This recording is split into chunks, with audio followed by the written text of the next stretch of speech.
Un malheur ne vient jamais seul.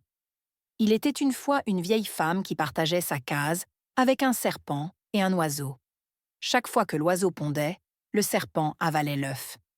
N'en pouvant plus, l'oiseau alla voir la vieille femme et lui dit « Un malheur ne vient jamais seul, et seule la paix préserve le bon voisinage. Je voudrais que tu ailles dire au serpent d'arrêter d'avaler mes œufs. » La vieille lui répondit « Qu'est-ce qu'une personne vient faire dans une querelle de serpents et d'oiseaux? Cela ne me concerne pas. Va voir un autre. » L'oiseau s'en alla voir la souris. Celle-ci dressa ses moustaches et se mit debout. Alors l'oiseau lui parla. « Je voudrais que tu ailles voir la vieille pour qu'elle dise au serpent de cesser d'avaler mes œufs. Chaque fois que je ponds un œuf, il l'avale. Tu sais bien que je vis toujours caché dans la case de la vieille. Si elle me voit, aussitôt je meurs. Comment donc irais-je voir la vieille pour qu'elle parle au serpent?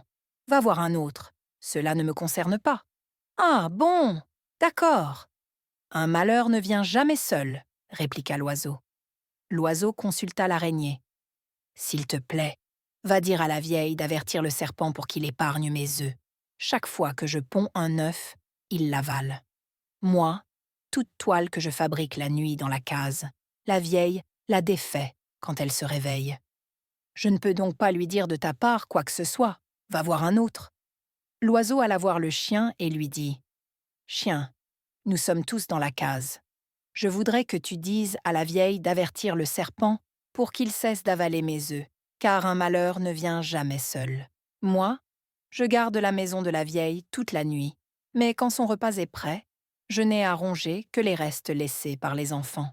Cette affaire ne me concerne pas, va voir un autre. » L'oiseau alla voir l'âne. Il lui parla en ces termes. « Âne, je voudrais t'envoyer dire à la vieille de dire au serpent de laisser mes œufs, car tu sais bien qu'un malheur ne vient jamais seul. La paix préserve le bon voisinage. Tu sais que la vieille m'accable de fardeau et en plus, elle se met derrière moi et me frappe avec son bâton. Et qu'est-ce qu'un âne vient faire dans une querelle opposant un oiseau et un serpent? Va voir un autre. Je n'irai pas lui dire quoi que ce soit parce qu'elle ne m'aime pas. Elle est mon ennemie. » L'oiseau alla trouver le coq. Le coq lui dit « Moi, la vieille, c'est mon chant qui l'attire de son sommeil. Mais quand elle reçoit un étranger, elle ordonne qu'on m'attrape et qu'on m'égorge. C'est mon ennemi. Je ne peux aller la voir pour qu'elle arrange une histoire entre le serpent et l'oiseau. Ça ne me concerne pas. Va voir un autre. » L'oiseau s'exclama « C'est bon. Un malheur ne vient jamais seul. Et seule la paix préserve le bon voisinage. Je vous ai tous dit d'interdire au serpent d'avaler mes œufs, et vous dites que cela ne vous concerne pas. Je vais voir le mouton. » L'oiseau s'adressa au mouton. « Je voudrais que tu ailles voir la vieille AFN qu'elle parle au serpent. Chaque fois que je ponds un œuf, il l'avale, et tu sais qu'un malheur ne vient jamais seul. La vieille m'entretient jusqu'à ce que je sois gras, m'élève dans sa cour jusqu'à ce que je devienne grand, et pourtant, quand la tabaski arrive, elle ordonne qu'on m'attrape et qu'on m'égorge. Une querelle entre une personne, un oiseau et un serpent ne me concerne pas.